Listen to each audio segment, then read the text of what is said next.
International conferences. The wavelength problems that created so much confusion in the United States and provided a strong argument for monopoly in Britain also arose internationally, particularly in Europe, where the concentration of heavily populated and technologically advanced sovereign nations compelled international agreement. Telegraphy had led to an early conference in Paris in 1865 that created what later became the International Telecommunication Union. This event was followed by the Berlin Conference of 1885 to discuss international telephone communications, two further conferences in Berlin in 1903 and 1906 on radio telegraph, and still another in London in 1912 to cover the whole field of radio communication. An informal conference of 10 countries held in London in 1925 created the Union International de Radiophony. The union was based in Geneva with a BBC representative as president and another as secretary general, and was the first international broadcasting organization. The use of wavelengths, copyright problems, and international program exchange inevitably were discussed and a plan was drawn up.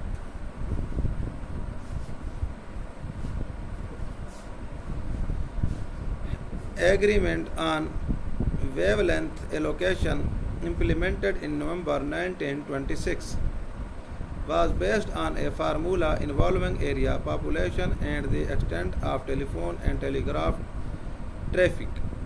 In spite of its dominating position, the BBC, which had been using 20 medium wavelengths, emerged with one long wavelength, 10 medium wavelengths, and 5 further medium wavelengths shared with others, but below the post office limit range of broadcasting of between first megahertz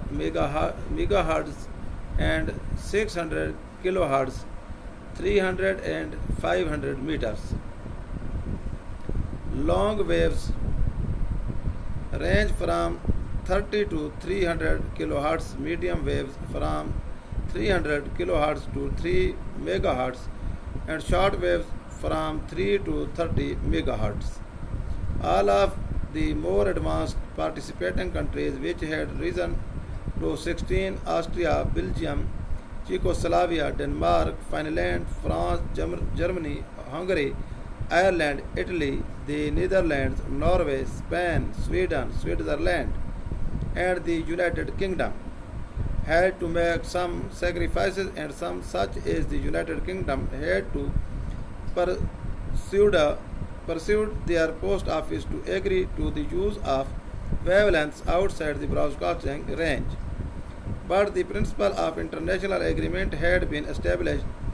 The Washington Conference of 1927 widened the area of cooperation in respect to radiotelegraph broadcasting and in the international allocation of wavelengths or frequencies.